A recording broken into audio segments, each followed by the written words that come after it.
Hello and welcome everybody to Flicker Effect, episode 228. We're recording this on Sunday, October 1st, 2017. I'm David Lott. Joining me this week is Bobby Jackson. What's up, everyone? Jascha Wilson. Hey, what's going on, everybody? And Michelle Curry. Hi, everybody. Hello. Happy October, everybody. It's October! I mean, it's October.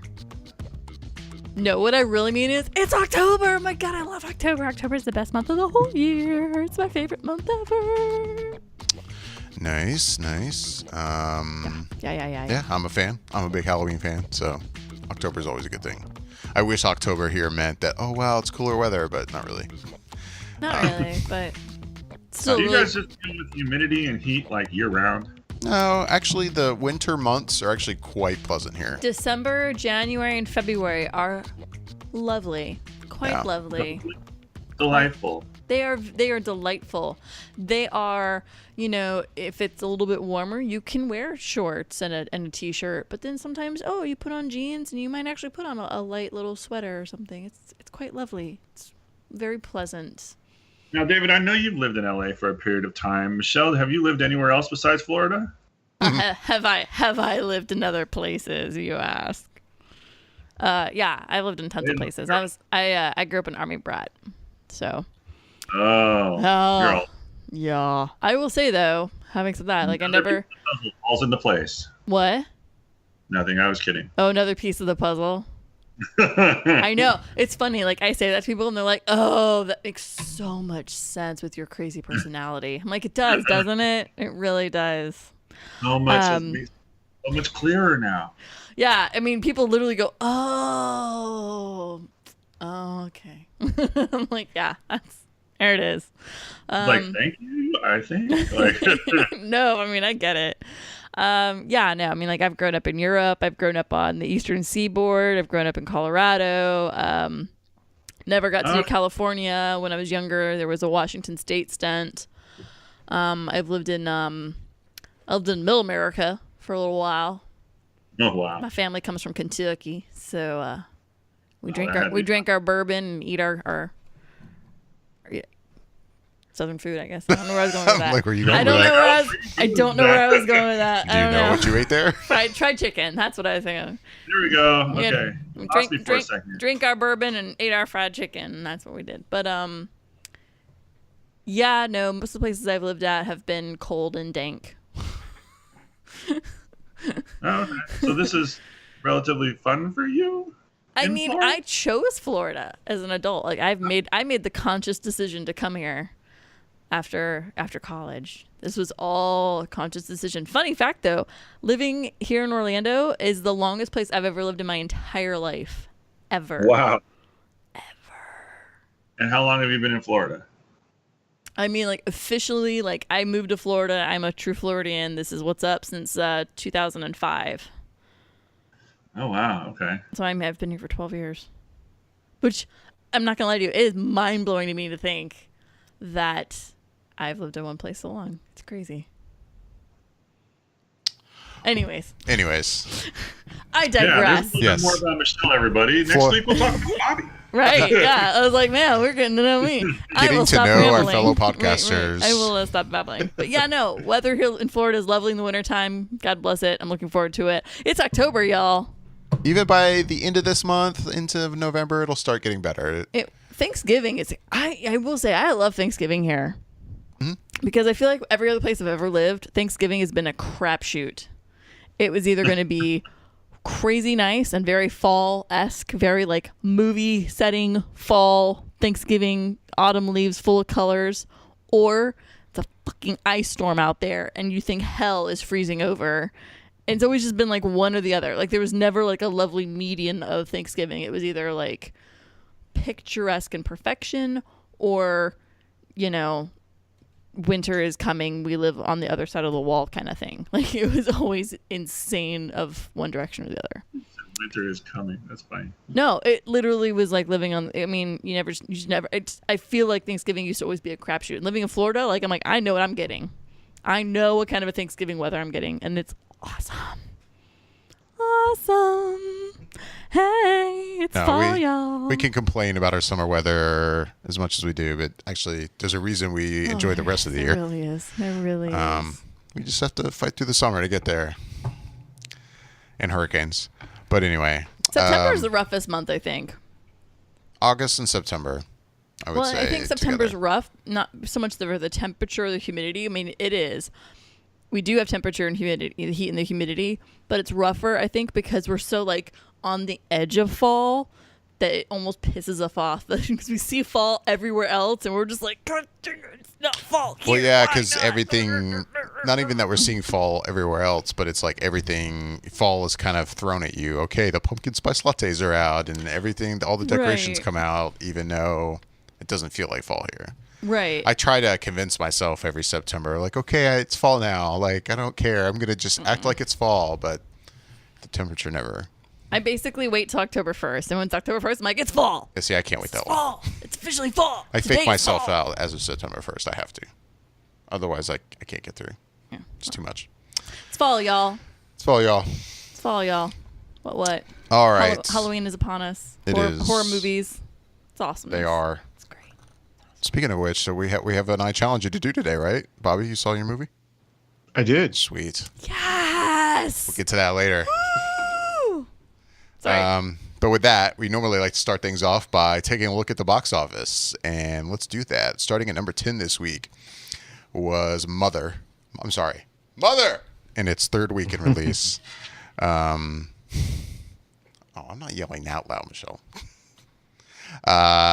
In its third week in release at about 1.5 million. So not too much. Bringing its total up to around 16.3. Oh. It's making a big money. Number 9 this week, a new release, Till Death Do Us Part, at 1.6 million. I never even heard of that one. Don't even know what it is? No. Do you want to know? No. You don't care? No. Oh, come on. No. At number 8. Oh, sorry, was somebody going to say something? Bobby's probably just laughing at me like, God, Michelle's such a snob. No, I'm just laughing that you just really didn't want to know, and David moved right on past it. I'm like, all right, you don't want to know. No, I'm actually looking it up as I'm kind of moving on, but because I didn't know what it was either.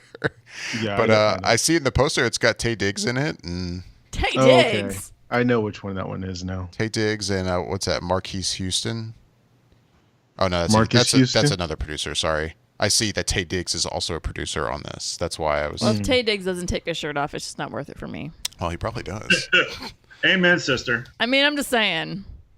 Hey, you're preaching to the choir. That dude doesn't take his shirt off and smile at the camera. I don't give a shit.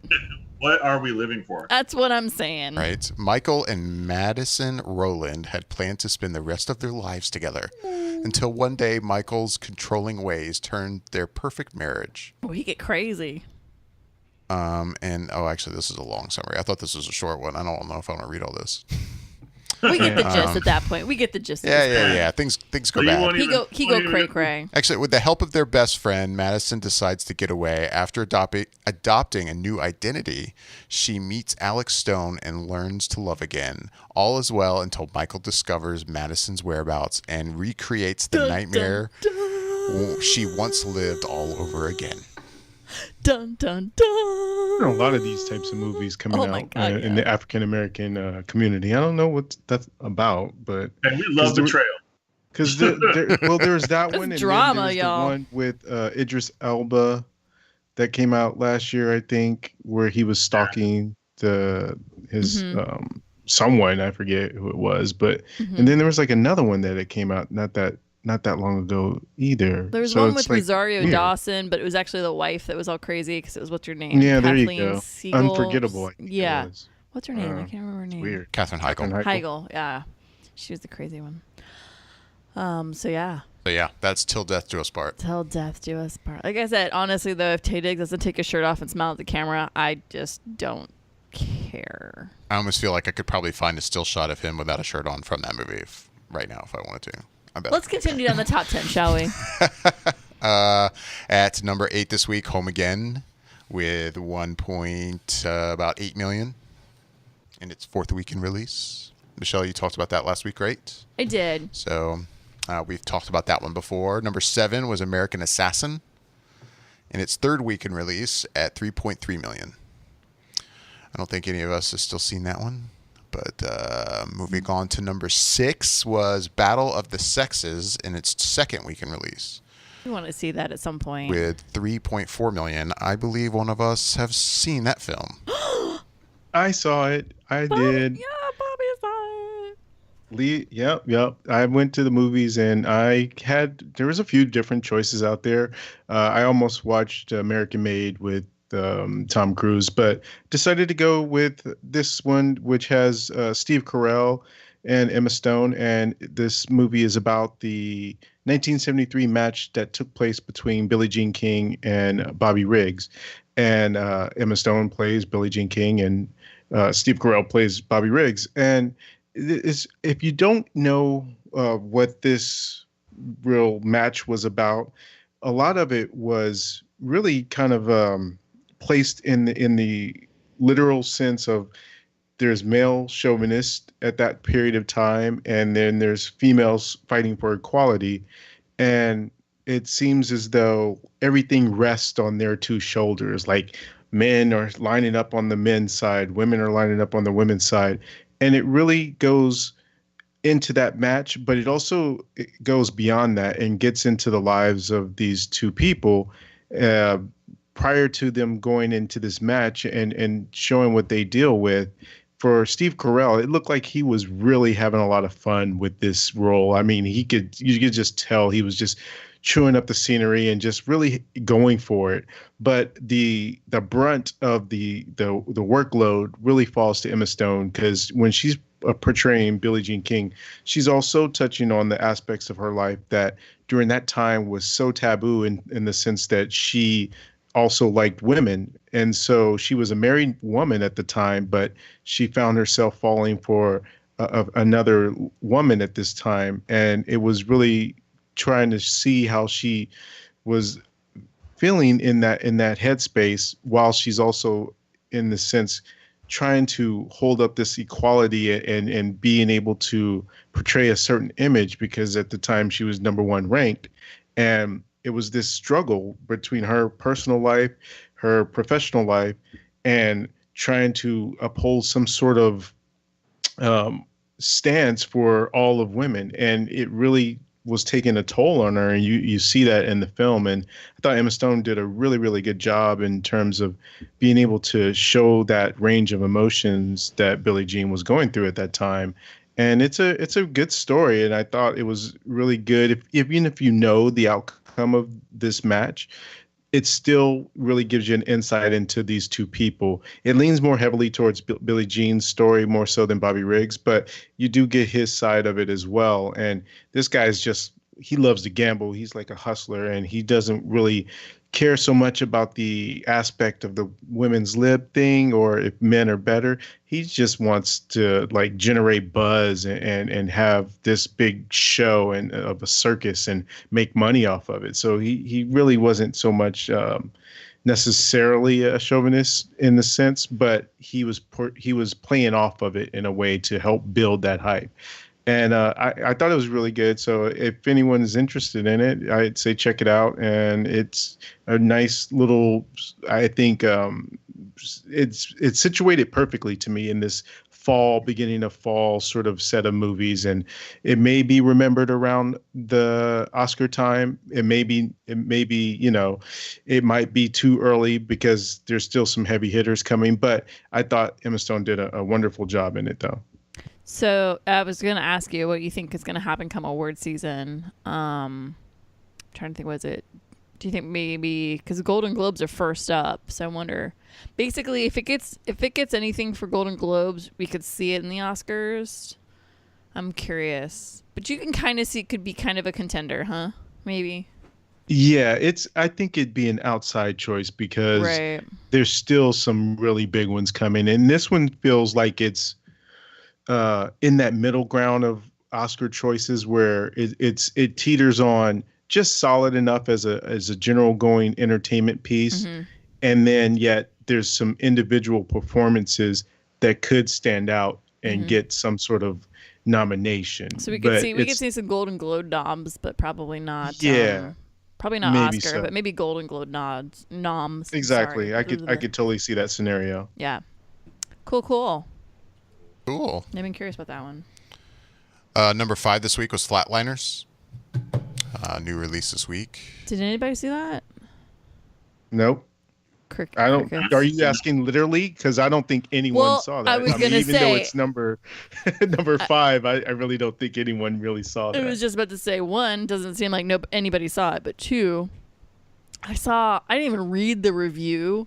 The headline for the review was already so like scathing, and I looked at it and was like, oh, well, yeah, okay, keep on moving. Like, it was just so like flat. I forgot what it was, but it was worded so heavily negatively for Flatliners. I was like, oh, well, okay. Did it say it was dead on arrival?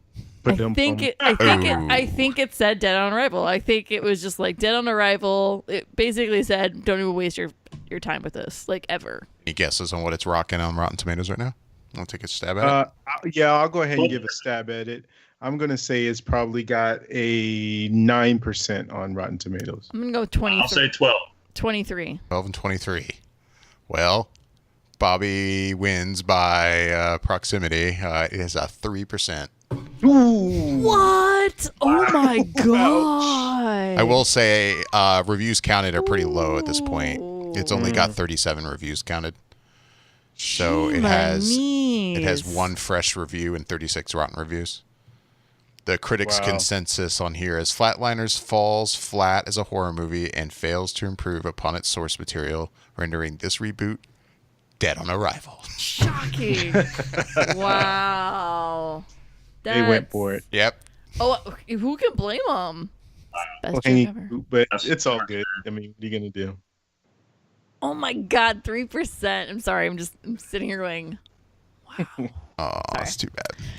Yeah, so 6.7 million for good old Flatliners. Number 4 this week, the Lego Ninjago movie in its second week at 12 million. And then we get to our top 3, which are interesting because I'm giving an order, but obviously these are estimates, and these could very easily change when the actuals come out in a day or two. It is insanely tight. It's like a 3-way tie. Basically, it's a 3-way tie. Oh, okay. But as of right now, we've got Kingsman at number 3 with an even 17 million. Mm-hmm. At number 2 is a new release, American Made, but at 17,016,000. I mean, basically dead even with Kingsman. Yeah. Did anybody see American Made? No. Not this. I mean, I will say I was curious about it. Like, it's, I don't think know. It's still on Rotten Tomatoes. Is it? Yeah, 87%. I think what it is I think I'm curious to see Tom Cruise's performance, but honestly, as far as the story goes, it's not interesting to me. Like, I guess I just suck apparently because I'm not interested really in the 70s and 80s drug trade cartel life of South America and Miami and Florida, and it just doesn't interest me like ever. Like, Shame on you, Michelle. I know. I've only even seen Scarface like one time. Like that's how much I just don't care about that drug. You're breaking every rapper's heart in America right now saying you've only seen Scarface one time. I know. But yeah, like it doesn't like I see the ads for Narcos and I'm like, it could be a good show, but I have zero interest in it. I just don't have an interest in the drug trade of the 70s and 80s when it was at its height between, South America. Now, having said that, and here's the one exception to this, there's a film that I actually do enjoy that encompasses that whole situation, and that was Blow. I actually liked that one a lot. Okay. And I don't know if it's because I liked the story or I liked Johnny Depp's performance in it. But I enjoyed that one. But otherwise, I really don't have an interest in it. So it's like part of me watches this and I'm like, But again, like I'm curious at Tom Cruise's performance. Like seeing the trailer, I'm like, I'd be interested to see how he does in this. I've heard comparisons to Tom Cruise in this movie to Johnny Depp and Blow. So, really? For what that's worth, yeah. Oh, Well, that's interesting. Sort of seen. Well, out see, there that's a what I'm little saying. Like, I'm curious more for the performance than the actual story itself. I don't know. bit. Yeah, Fair enough. I get it. And then number one, It, and it's fourth week in release, but again, insanely close, 17,310,000. Wow. You guys haven't seen that yet, right? Still not seen it. No. David and I are a little lame this week. Yeah, things a little.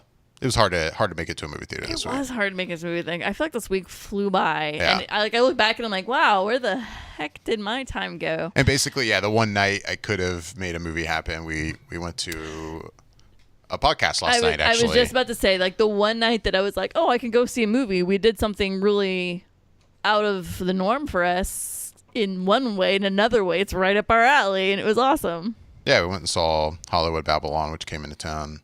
One of Kevin Smith's mini podcasts. Which, I've been listening to Hollywood Babylon for a while. Bobby, you've probably been listening to it even longer than me. And maybe. I don't know. But yeah, I don't know. I've always been curious to see it live. I've never seen it. I mean, I guess you can see the live performances now. They have like what they call like Babel Vision that you can subscribe to. So now if you want to watch a video version of the podcast every week, you could. But I'd never seen them actually perform it. I've only ever heard the audio version. So it was kind of cool to go actually see them perform it live in front of an audience, up on stage, doing their thing. It was fun to watch them on stage for the recording of the show, because to see Kevin Smith be animated and be silly and do things on stage, it really it kind of changes. I mean, not that it's not funny as a whole as it is, but to see him doing things. Basically giving a microphone a blowjob. It was interesting. Yeah. It was funny. It was entertaining. It's hard, and I feel like it's sad that for me, I'm like, oh, watching a dude give a fake blowjob to a microphone is entertaining, but it was really funny. Yeah. It's like once you've seen the live show, anytime you actually listen to the podcast, all you picture is Kevin Smith doing the introduction to those bits that they have, because he always does something sort of silly and to mimic whatever the bit is for that part of the show, and it's automatic. I can't help but think of it whenever I'm listening to the show. Yeah, he has hand gestures for every one of those intros. Like he has a bit he does for each one. You can tell. Right. Yeah. No, it was fun. It was cool. It was a ton of fun. I mean, I was excited to hear that it was coming to Orlando, and it was fun. No, nothing really to report from it. I mean, other than I've always liked the show. If anyone listening has never listened to Hollywood Babylon, I recommend it. It's a good one. No, it's a funny show. It's a funny podcast. I would say, like, if you listen to the one that they recorded last night, you will hear me hooping and hollering at some point. Yeah, no, I'm curious to go back and listen to it. Oh, really? Yeah, I'll listen to it again. There was probably twice I whooped. And it was very clear that it was just me. There was nobody else in the room. By yourself. You're trying to make a point to get into the recording. And I'm thinking to myself, I'm like, oh, you can probably hear that. You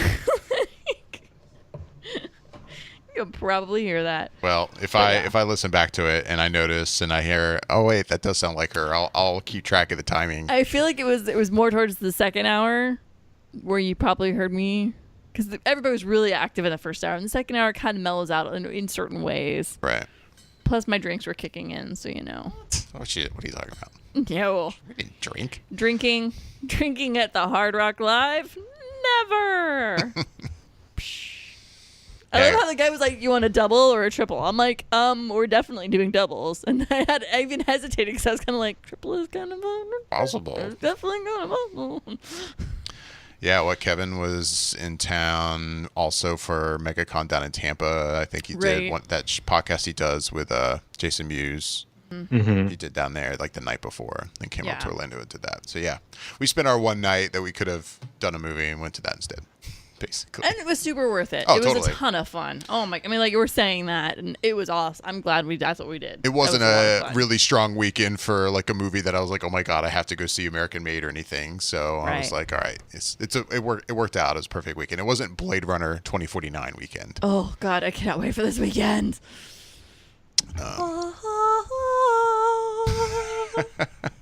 I'm not excited at all. No, apparently not. Like, I've not built up this film in my head in any way, shape, or form whatsoever. I'm not totally jonesing over this director or the actors that are in it. Not at all. Nothing about this is appealing to me whatsoever. But we did watch one thing, though. We didn't go out to a movie theater, but Star Trek Discovery made its premiere last weekend. Finally. I feel, and I say it's finally, like jokingly, but honestly, finally. Oh my God, we've been waiting for this show forever. Been a while. Yeah. Holy Because when was the crap. original release date? Back in January? January, February. It was supposed to be the kickoff of the winter half of seasons for shows, like the welcome back, you know what I mean, from their mid-season breaks. It was supposed to be at the beginning of this year, and it comes out at the end of September of this year. I mean, we've been waiting for this show. So yeah, 2 episodes aired last week, though. And please, everyone, correct me if I'm wrong, but only the very first episode aired on broadcast CBS. And then Correct. And then if you wanted to watch the second episode, which also released last weekend, you had to watch that on CBS All Access. And now every subsequent episode will only be on CBS All Access. Right. So yeah. Did you guys watch it, Bobby, Jascha? Yeah. Oh, Sorry, Jascha, what'd you say? Did you watch it? I said I didn't know. I did not. Oh, okay. Jascha, my heart. Jascha, I can't remember. Are you much of like a Trek fan in general? You know what I am? I just I've just been swamped. I really haven't got a chance to watch too many shows, and I just didn't get a chance to check it out. But I do like some Trek shows. I have liked them. To be fair, I haven't watched any of the latest ones. You know, before they even decided to do this relaunch. So I feel like I should probably give it a shot. Well, Michelle, I'm going to start with you. What did you think of Star Trek Discovery? No. Yeah. God, okay. Sorry. Well, and I don't know if you or Bobby had the opportunity, but later this week I was able to rewatch the first episode again.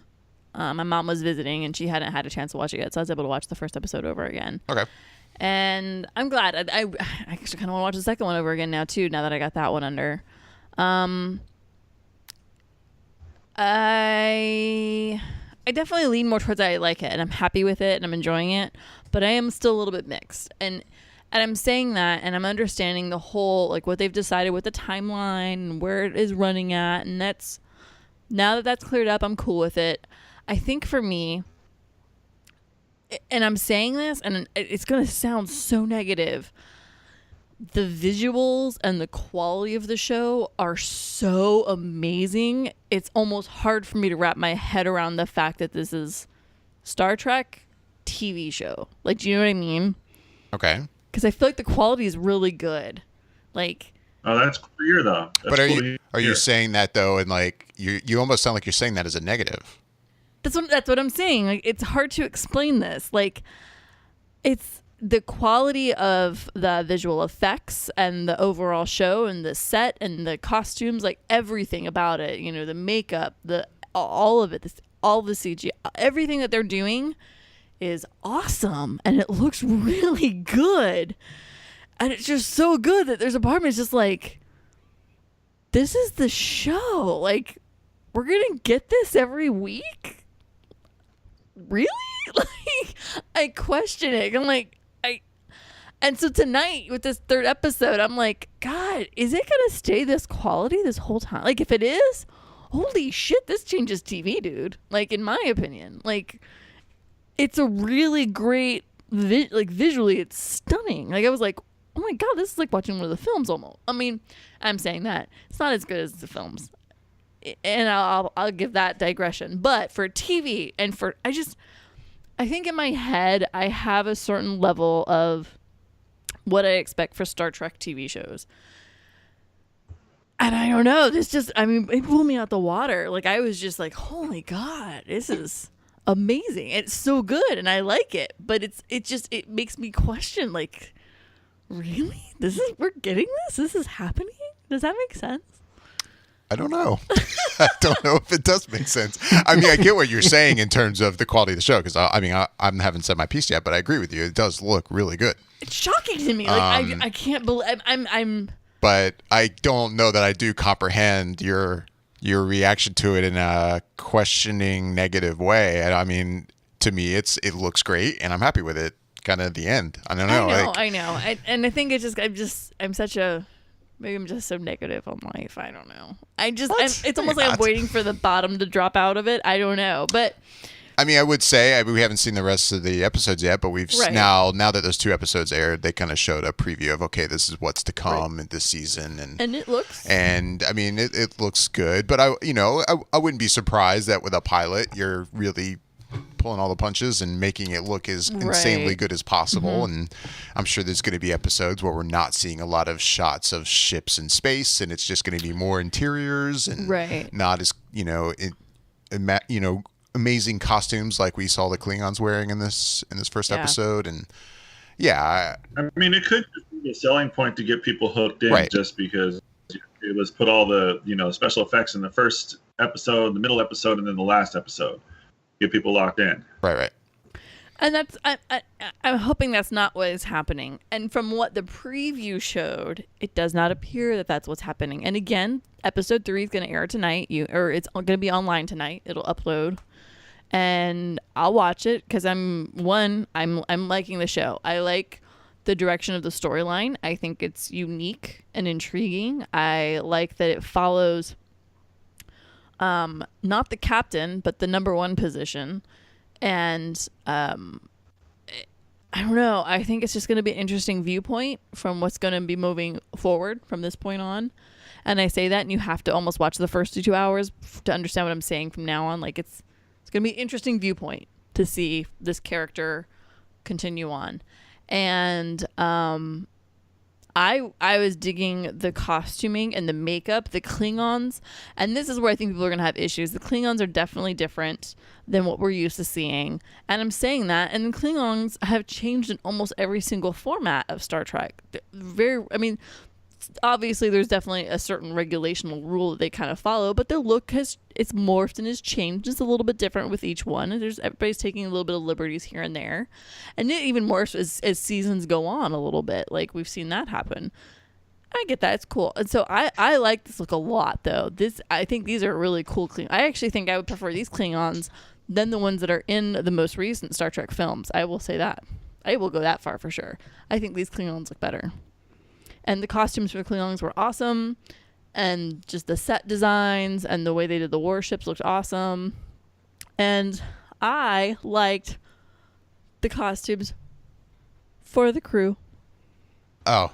I like the Starfleet costumes. She says this like this because I disagree in this aspect. I like them. I think they're nice. I think they're different. And that's cool. I'm super down with it. All right. And that's all I have to say about that. Okay. And I like the interactions between some of the characters already. I think it's going to be great. I'm super looking forward to more of it. So wait, I'm confused though. Now I feel like you're finishing this with I think it's going to to be great, and this is. But I know. But you went into this saying like you're kind of. I'm still hesitant out there. I'm so like I'm so confused by your review. Like I don't want to sell. I'm like, it's like I'm almost like don't give into it yet. Just don't give into it yet. You have to see more. Like, I don't like to just be like. I don't like to see a TV show and watch like an episode, which basically it's a 2-parter first episode pilot. That's what we got. We got a 2-hour pilot is what we got. I hate to buy into a TV show based off of one episode. Like, I don't like selling myself like that to TV. I love TV, but I've got to have at least 3 episodes, if not 5, for me to be like, I love it. It's amazing. Best thing ever. So it's very hard for me to be like, yep, this is awesome. So I'm very hesitant because I'm like, no, shit can go awry fast all of a sudden. Like tonight's episode, I could be like, you know what? I don't know. It's going to get 2 more shots for me, and then I'm going to be like in or out. And that's just how I am with TV as a whole. All right, Bobby, what's your take? So I wasn't a fan, honestly. I watched it and I saw the first episode, and much to what Michelle was saying, I had a lot of issues with some of the same sort of things and ideas, especially when it comes to the idea of where this timeline is, because it follows the Prime timeline, which for those who I guess maybe aren't as familiar, the Prime timeline is what the original series is based off of, with William Shatner and Leonard Nimoy, all those guys. And then there's the Kelvin timeline, which branches off from the movies that J.J. Abrams started with the new crew and Chris Pine and all those guys. So to me, the show felt more like it fit in the Kelvin timeline, because it seemed so cinematic, like the movies, and seeing the different weapons and all the constructs of what they were showing in the tech. It just seemed too much like the movies that are the J.J. Abrams movies, more so than the original series, because this original series is supposed to take place 10 years prior to what we see from the original series, which means that Kirk is out there right now. Spock is out there right now. They just aren't doing what we know them to be doing. So for the Klingons to look like this, I mean, granted, Michelle, like she said, they do change in the different series, but I wouldn't expect such a drastic change from 10 years of a species to change so much for them to change the look so differently. And so it was just like my head was ready to explode because of all the way it didn't mesh up together for me. And it was just so hard for me to grasp what was going on. The fact that Spock has this sister, but yet has never been mentioned. And maybe they'll explain that and she'll get killed off at some point and Spock gets his mind erased by his father so that he never remembers. Who knows? But maybe they'll explain it, maybe not. But it's just, why create a series where there's potentially so many roadblocks to bumping up against canon?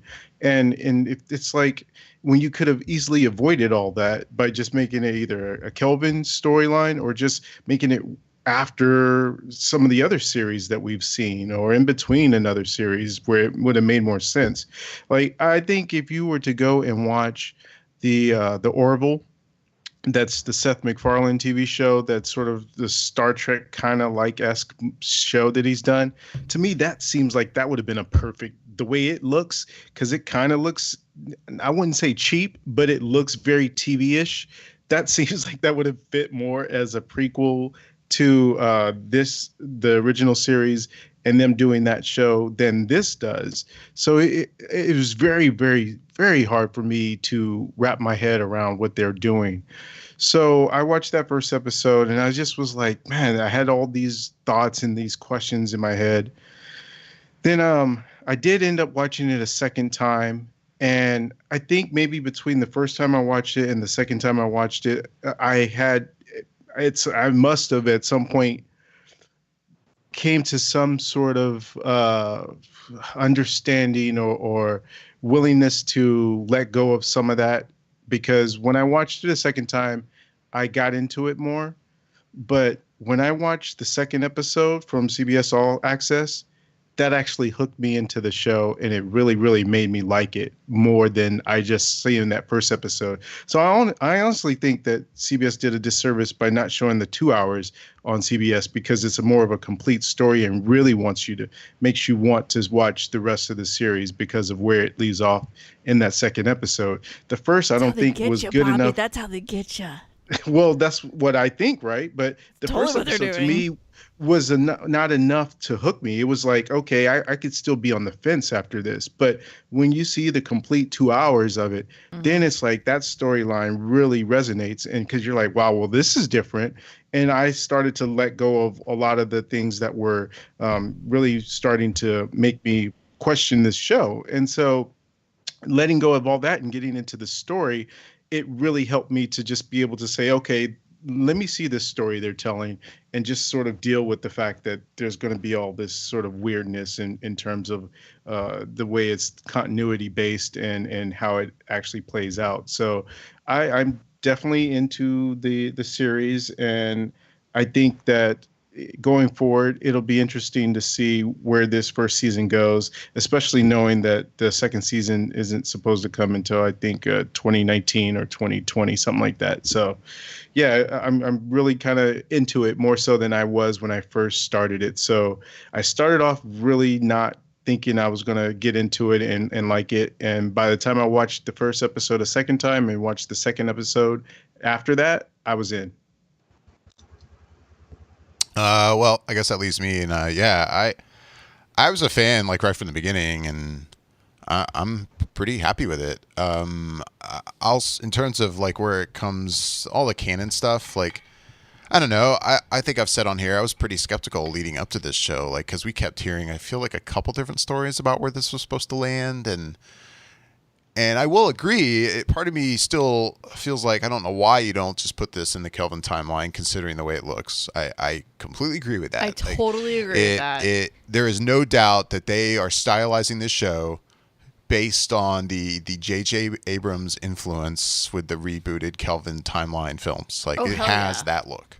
Absolutely. Yeah. So to me, as a way to not confuse more people, like why not just place it on that timeline, and then you also can still feel free to kind of do whatever you want. The only thing you really have to now be beholden to are the films. You and now the new films have to kind of make sure canon works, right?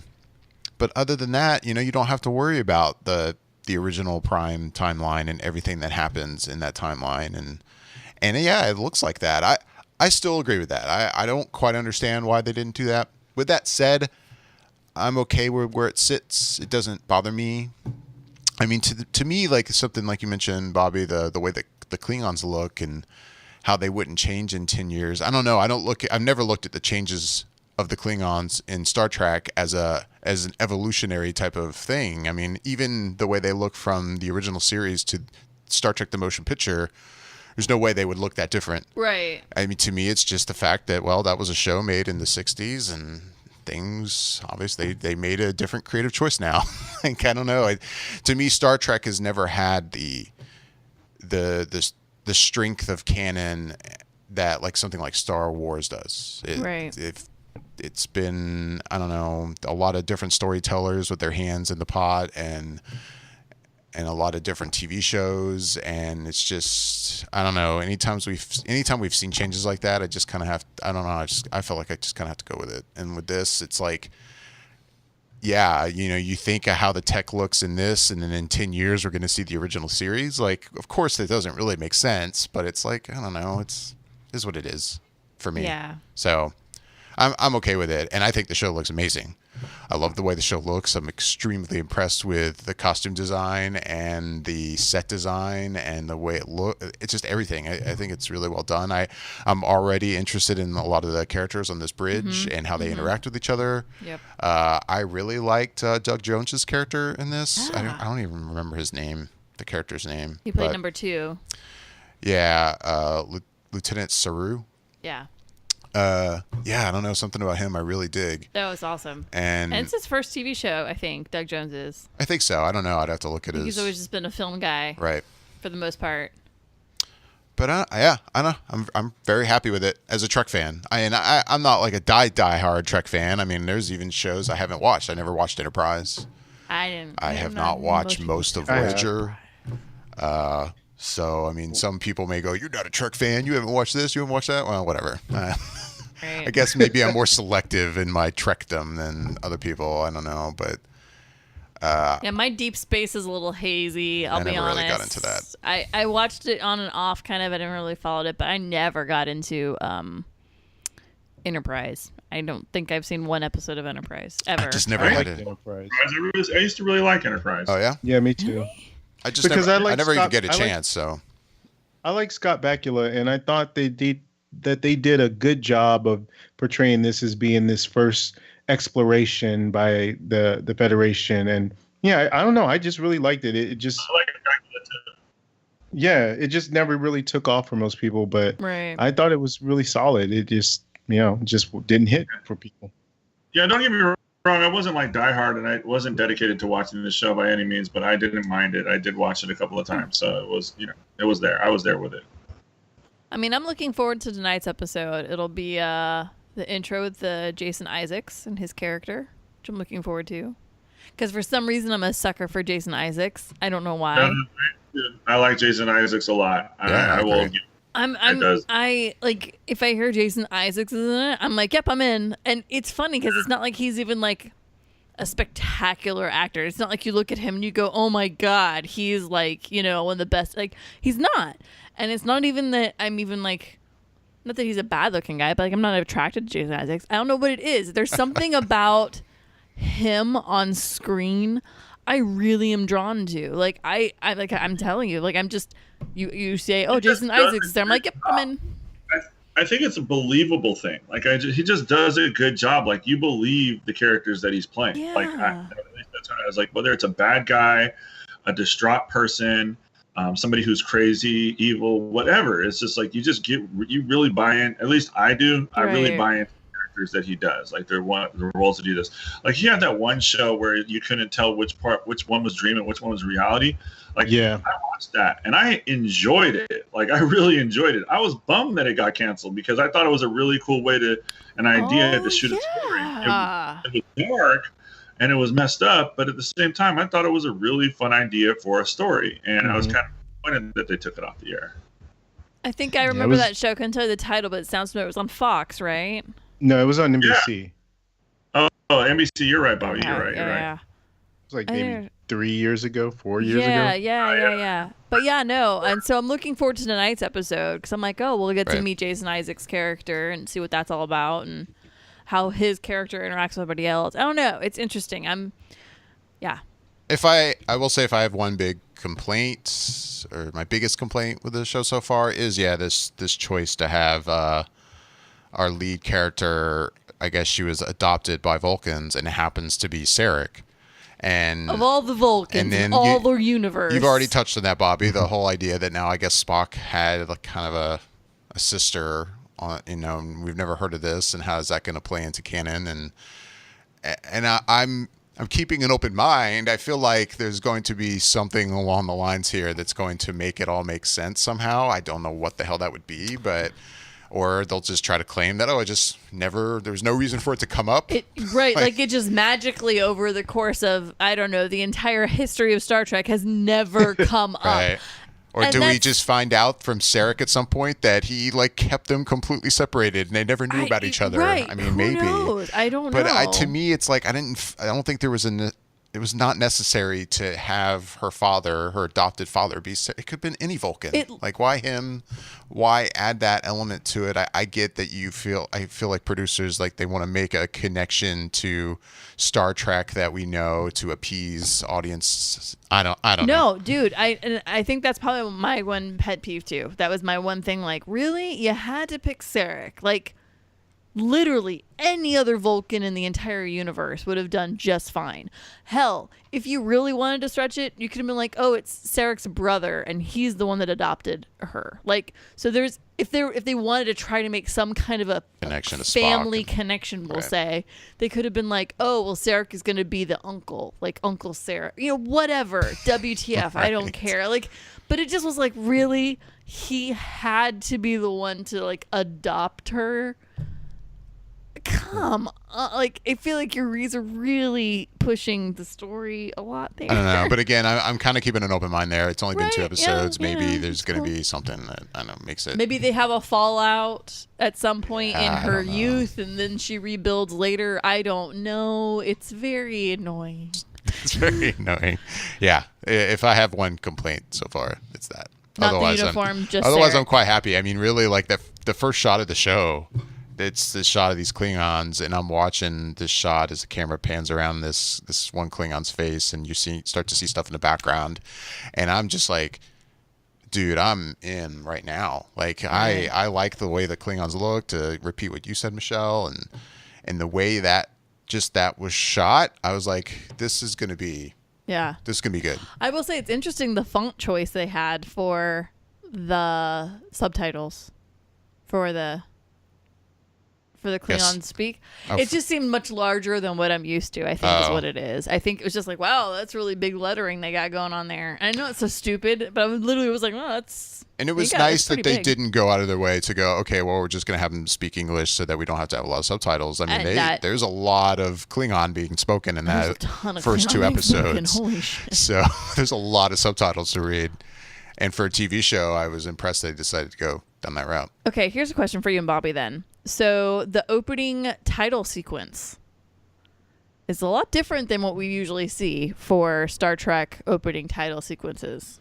What are your opinions on that, Bobby? I like it. I mean, yeah, it's different, but I dug it. You liked it, Mm-hmm. Bobby?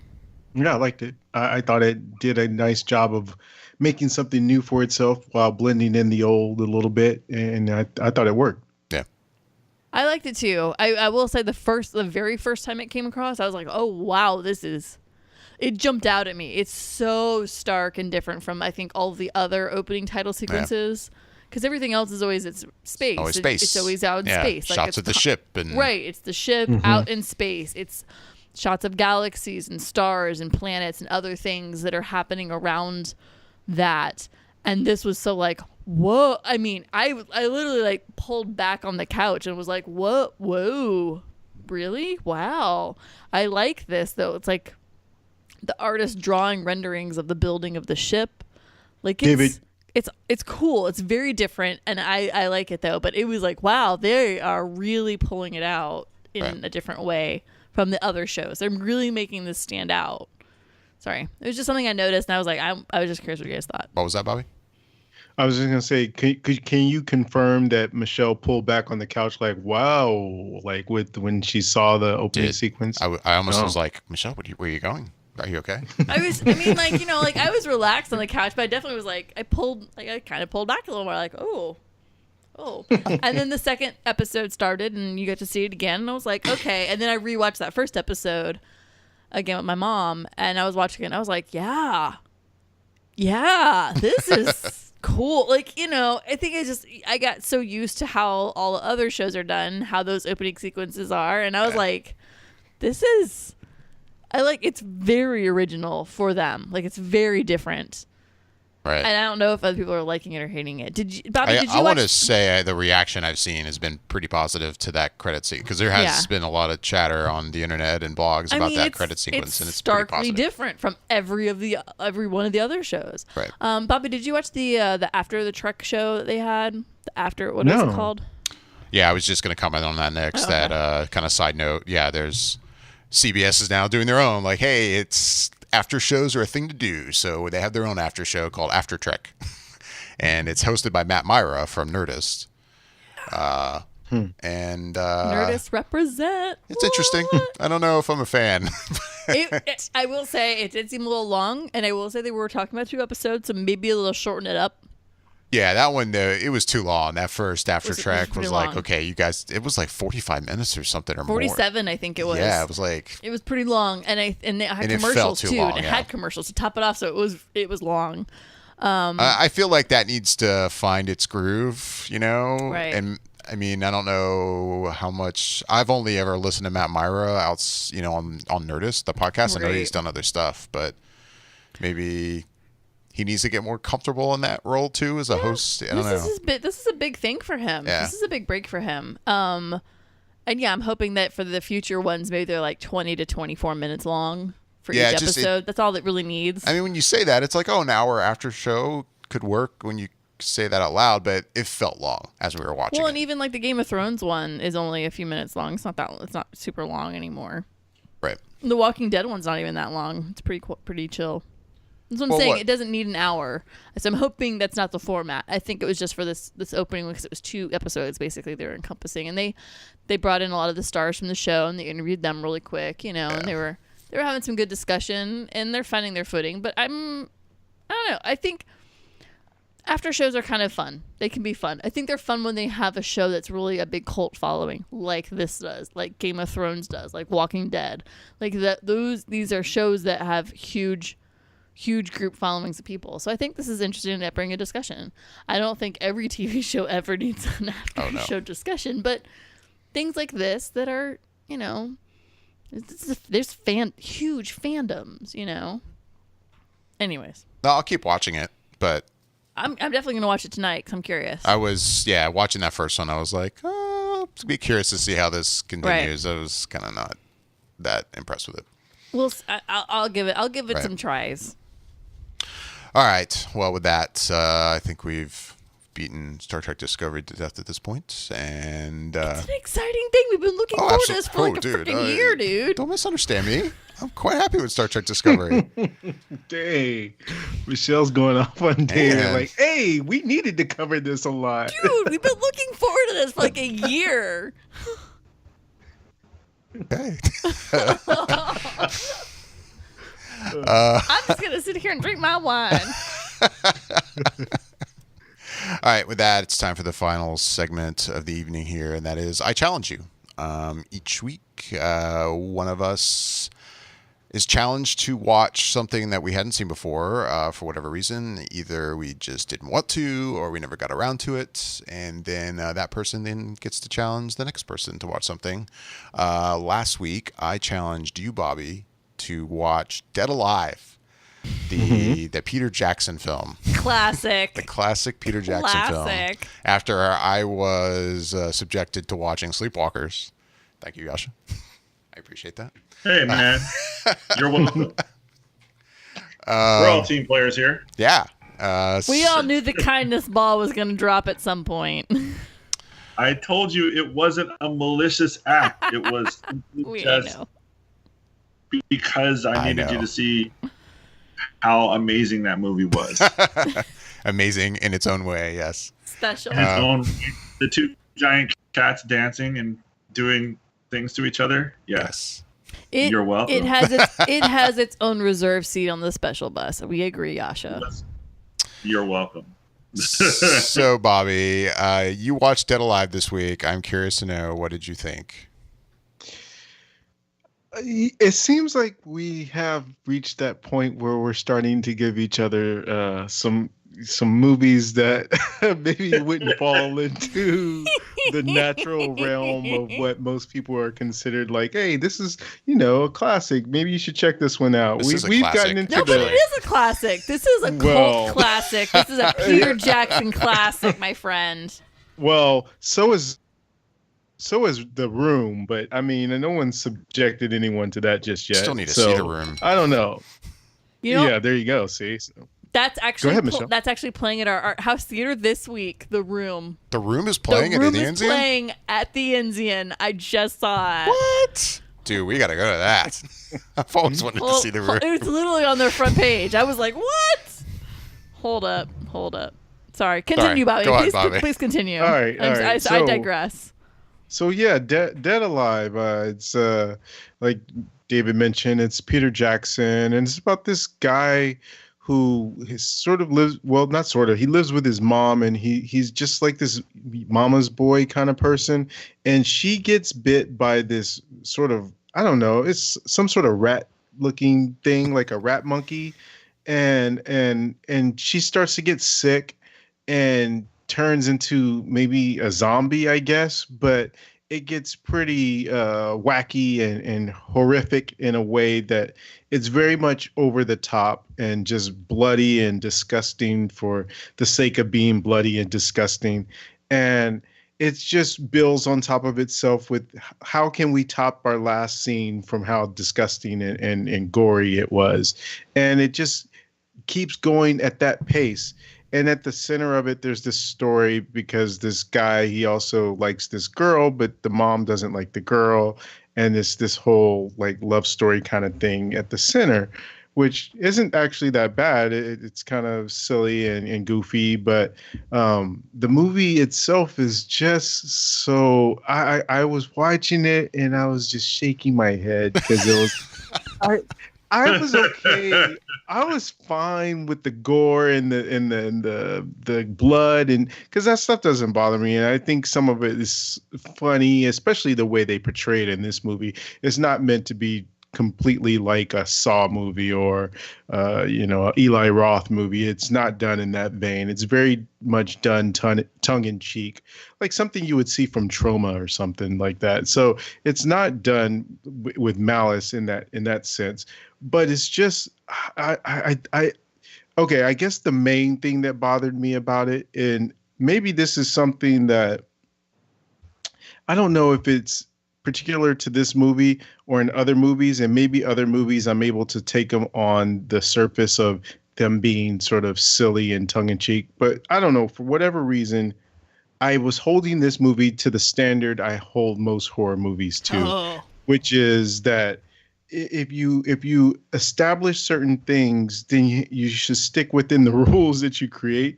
And also, I hate it in horror movies when people do dumb things just for the reason of servicing the story, as opposed to them reacting in a smart sort of way. So clearly that makes me hate most horror movies just on the surface, because they always do that. But that's why there's ones that really elevate themselves beyond the genre, and I really, really love and take a liking to. But with this one, it was just so silly. It was hard for me to get completely into it. There's definitely moments and times when I laughed, and there's some silliness and fun to be had with it. But I think maybe if I saw it back in '92 when it first came out, I probably would have had a greater appreciation for it than I did watching it in 2017. But I don't know. I want to hear what you loved about it, David, because clearly you loved it enough to recommend it to me. Because it's just so beyond ridiculous. Like all those things you're saying that you like have complaints about in horror movies, and I totally get what you're saying. But this is like, to me, an exception of, this is just ridiculousness. And like, so to me, watching it is just like a treat of like, my God, what is happening? Like, this is just insanity on screen. And all that kind of stuff just gets thrown out the window. Like, I just don't care about that kind of stuff anymore with a movie like this. Like, you can't take it seriously in any level. There's like, absolutely nothing serious to be taken out of this film. This film has so many different variations of drinking games built around it. I mean, you know, like, you really just need to sit down with some friends and have a drink or whatever your vice is and just enjoy the shit out of it, because it's just fucking crazy. It's just crazy. Get a group of like 10 people and just, you know. This is the kind of movie for that. Just Mystery Science Theater the shit out of it. The way I came into it, I think the first Peter Jackson movie I'd seen was, you know, Lord of the Rings, Fellowship of the Ring. I'd never seen a Peter Jackson movie before, and then I saw that whole trilogy, and then I ended up at some point seeing, what is it, Beautiful Creatures, the Kate Winslet film. I have seen that. But otherwise, like, that's all I knew in terms of Peter Jackson. But I had started to hear those, hey, by the way, like, you may not have realized the kind of movies he made in the past. And finally I got around to seeing, all right, I'm going to see one of these. And there's what is it, Bad Taste and Dead Alive. And I picked Dead Alive, and it was just like, wow. But you watch it too, and you can see Peter Jackson in this, like the way he shoots things. Right. It may be crazy to think that you'll see similarities in Dead Alive to stuff you see in Lord of the Rings, but you do. The way he zooms in on stuff, and it's like, well, that's Peter Jackson. It's definitely a Peter Jackson movie. But yeah, Dead Alive's just so... He loves his zooms in this movie. He does, man. It's just, the movie's just craziness, and that's why I dig it. What was David, that, Jascha? Have you were mentioning that you haven't seen too many of Peter Jackson's films. Did you ever get a chance to see The Frighteners? I have seen The Frighteners, actually. Yes. Okay. That was probably my first one film then. Then that's probably true. That would be my first. That would be my first Peter Jackson film, was Frighteners. Yeah. Frighteners is a fun film. That's a fun film. Yeah. Yeah, that was a very, very fun film. That's why I was like, I mean, that was I think the first one that I saw, and I was like, that movie was so much more fun than I thought it was going to be. I was really impressed. No, I forgot about Frighteners. I definitely saw that. No, that film's I remember that film came out, and I remember pretty shortly after, once it was on like HBO or whatever, you know, after a certain time, watching it when I was younger, and I thought it was great. Yeah, I agree. Yeah, it's such an easy movie to watch, and not just that, but it's such a fun movie to revisit too, where you can just kind of put on background, and it would be a great like background Halloween party movie where it's just like kind of going on, and people are joining and watching it here and there, and just fun. I really enjoyed that movie. No, totally. But yeah, to go back to some of his earlier stuff like Dead Alive and Bad Taste, and then to think that somebody was like, yeah, you can make the Lord of the Rings movies. Right.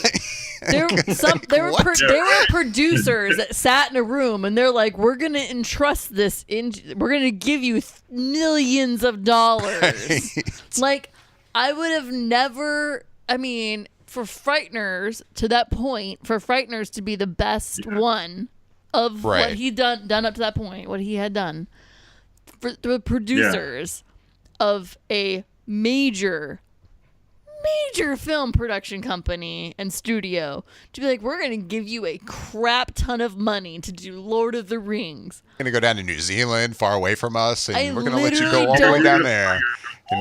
What? We're going to fly the whole team down there. What drugs did he put in their drinks? It's like, I mean, I just can't. It's mind blowing, and I'm saying that. And I love the Lord of the Rings. It turned out to be genius. Oh, I mean, it's a fantastic trilogy. But it was so. If you look at it from that perspective, what were they on? Like, you would never have looked at his body of work to that point and been like, this dude could totally do Lord of the Rings and make it amazing. You're absolutely right, Michelle. I mean, it's really good to look at it from that perspective because he's probably in there and just pitching it. He's like, so what have you done before that, that makes you interested in, taking on this project? Well, I've done this movie called Dead Alive, Meet the Feebles, and The Frighteners. So take your pick. Oh, and a TV. It's like, oh, all right, yeah, cool. All right. Here's $500 million. Go to it. Yeah. He had to have laced something that they ingested, and there is no pitch in the universe that was good enough. I don't understand how they were like. Must have been. I mean, it worked. Obviously, that pitch had to have been so. I mean, did they record it? Is it online somewhere? I almost have to see this. But I also think too, and I could be wrong or remembering this incorrectly, but I think that it didn't fly at first to the different studios he took it to, and it just happened, I think, to land at New Line Cinema. Sounds familiar, yeah. I think, or maybe New Line had the rights and they just went with him because of his pitch. But yeah, it just doesn't seem like it would all line up to work out for him. And it sounds familiar because it's probably true. That's, I mean, no, it would make some sense because it's like, I mean, New Line is always. They give it a shot. They love the game when it comes to the movies that they're going to distribute. And if it even sounds remotely interesting for a film, they're just like, yeah, all right, let's do this. Yeah. The guy who made Bad Taste, Meet the Feebles, $500 million. We're going to fly the entire crew down to the other side of the planet and hope that he's making a movie. Yeah. They love lighting money on fire. So anyways. You've seen Dead Alive. Now you get to challenge someone. Good job, Bobby. You survived. Yeah, I survived Dead Alive. So yeah, I guess with the next pick, I'm gonna go to Jascha just because everyone, I think David mentioned it, has watched 2 movies except for me and him, and so now it falls on to him to complete this second cycle of movies. I'm doing my evil person greedy hands moments. I'm like, ooh yeah, what's he gonna pick for Jascha? well, for Jascha, I think I want to continue on this horror cycle since we are in the month of October. We totally should. Yeah, and so I want to know. I don't know if you've seen this movie yet, Jascha, but have you seen a movie by Adam Wingard called You're Next? You're Next. Here, the typing in. Because here's the thing. I think all of us see enough random horror movies, good ones, bad ones, in between ones, that after a while you're like, wait, what is that one again? And you have to reconfirm almost have I seen it? I don't know. Because they kind of blend, especially because the titles. God, the titles for horror movies really are all within a certain, framework of words, and they're always just kind of remixed, and so you're always like, wait, what's that one about again? Right. I think I've seen that one. I will answer that, Bobby. Actually, I think I have seen this movie and I loved it. So okay. All right. So I want to say that I don't know if this is too soon before we talk about this on the show, if we've been together this long, because this came out originally, I think, in Australia or something like that, or somewhere. But then it was released later, a couple of years later, in the States. And it was very independent. It was very small, but it was was really fun. It was a really fun dark movie. So I want to say that we talked about it on the show, or I wrote a piece for it. So, but yes, I have seen it and I loved it. Okay, so let's see. I gave myself a list just in case. So Smart man, So Bobby. down the list. Smart man. because I felt like I wanted to go down this horror road, and so I wanted to see a few different ones. In case you had seen that one, have you seen It Follows? Oh no, actually, I know for a fact that I haven't seen that one. Sweet. I wanted to see David liked that one but a lot. I loved It Follows. You have Yeah, it, there don't you you? go. You bought it digitally. I wanted. I've got the I did. Blu-ray back here. I think. Oh That yeah, just you came do. out You like it a years lot. ago, Yeah, it was like just came out, 2014. right? Yeah. Yeah, it's relatively Yeah. recent, for sure. I remember wanting to see that one, so I didn't get a chance to see it. But so yeah. It might Oh, they're still be watching on that Netflix. Am I watching It Follows? What'd you say about Netflix? I said it might still be on Netflix. Last time I looked, it was on there. I feel like I saw it on Netflix or on Amazon. I can't remember which one it was. Like if you're an Amazon Primer.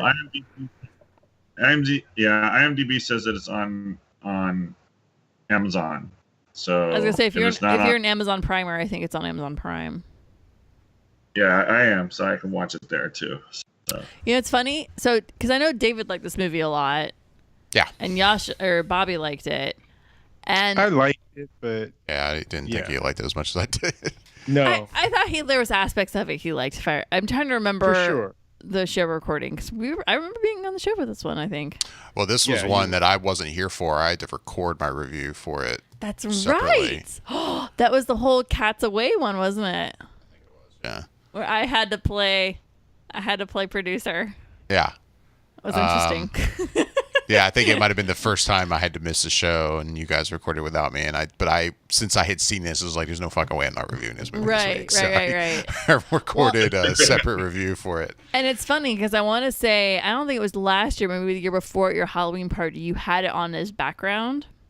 Might have 1 year, yeah. I don't think it was last year. I think it was the year before last year, your Right. Halloween party. By the way, everybody, David does an epic Halloween party almost every single year. It's really fun. Well, now this pressure's on. I got to right. do one this year.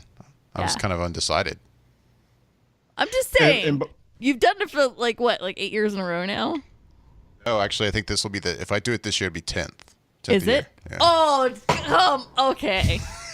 Wow, We're going to 10-year have a anniversary. conversation later. Anyways, so I think the sad thing is, even though Jascha hasn't seen it, I've not seen this movie as I probably should see this film because I basically saw it at the party, Oh, shit. like walking in and out of the room a few times. And there was one point I got kind of stuck in here and I'm watching it and somebody was talking to me and I don't remember the conversation. And then later like, oh, so how about that thing? And I'm like, what? What happened? And they're like, we were just talking. I'm like, we were. Because I got sucked into the movie and I was paying zero attention to what this person was saying to me. And I was like, who this later? And yeah, that was like, oh, we were having a conversation? I'm sorry. I got sucked into this movie. But I should watch it, Oh, honestly. sorry, go ahead. I should watch this film because I haven't really watched it in its entirety from start to finish Right. with sound. I just did a quick check, and it is on Netflix still. And another movie that I really liked, I just noticed is on Netflix also, which is Train to Busan. Yeah, I noticed that too. I put that on like my kind of wish list to watch that. Oh, yeah? Yeah, Well, I really want to I watch you guys noticed this, but Trading Places is on Netflix now too. That's a good one. That I literally just got the email for that, and since you guys are talking about what's on Netflix, I'm like, oh yeah, that is definitely getting That's watched. a good one. I've seen that movie well over a dozen times, and I will still sit down and watch that movie. Side I note, used to just what are watch- your guys' thoughts on the Coming to America sequel? So I'm kind of curious just because of who's behind it Uh-huh. with the guy who I forget his name. I'm sorry for forgetting his name, but who is the showrunner for Blackish. Right. He- Embarrassed. Yeah, there you go. I mean, he does such a good job with that show that I'm curious to see what a script written by him could be like. And so if you've got all the returning players, it could be Right. interesting. but we haven't had much luck with sequels that have come 10, 20 years after the original. Right. So it's hard to say, but I am curious. Yeah, I want to say of all the like sequels and reboots that we've talked about this week, that was the one that if I remember correctly, the one that I was like, all right, I'll keep an open mind on this. Yeah. Way over a lot of other stuff we discussed.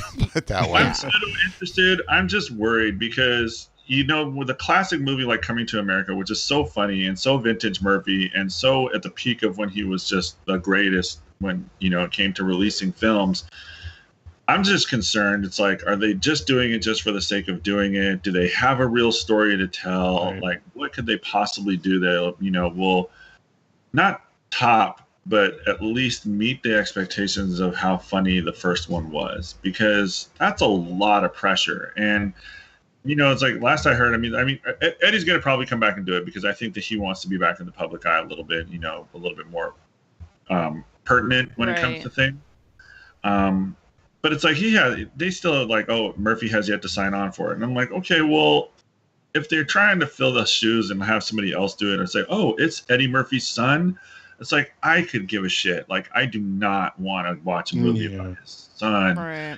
I don't want to see no passing the torch, no legacy movies, and like that. I don't want to see the originals. Right. I was just curious. When you brought up trading places, I was like, oh yeah. Yeah, I'm interested. If anything, they were supposed to do a sequel of Trading Places, which would have been really, really fun. But the older gentleman passed away, and that's why they didn't move forward with that. But it's it could be really good. It could be absolute garbage, and I'm hoping for it to be good. But you never know. You never know. I got high hopes. Let's say that. I'll say that. Cool. Anybody got anything else before we wrap things up? Awesome. Sitcom television is starting to come back. I watched Brooklyn Nine-Nine last week. That was great. Right, it was the start of the fall season, wasn't it? Yeah. Yeah. So I watched Brooklyn Nine-Nine. That was about really one of the only shows that I watched. I didn't watch anything this week. Like nothing. So This week, I did, but we'll have to get into some of the stuff that I watch next week. Oh, okay. You think there's going to be time after Blade Runner? You're hilarious. You're so cute. Hey, well, there's no time now, so I gotta get to it at some point. You're so cute, Bobby. I love it. Record a so bonus much. episode. I just want to squeeze you. You're so cute. All right. Yeah. Go ahead. No, nothing. Oh, okay. All right. Well, with that, we're going to go ahead and get out of here. As always, we'd love to hear back from everyone listening. You can email your questions or comments to feedback@flickereffect.com. You can also find us on Facebook, on Twitter, I guess we're on Google+. Does anybody use that anymore? We're on everything, dude. We're on Instagram. Seriously? We're on everything. And you can find links to those accounts on our website, flickereffect.com, over on the right-hand side. I'm David Lott. I'm Bobby Jackson. I'm Jascha Wilson. And I'm Michelle Curry. Thanks for listening.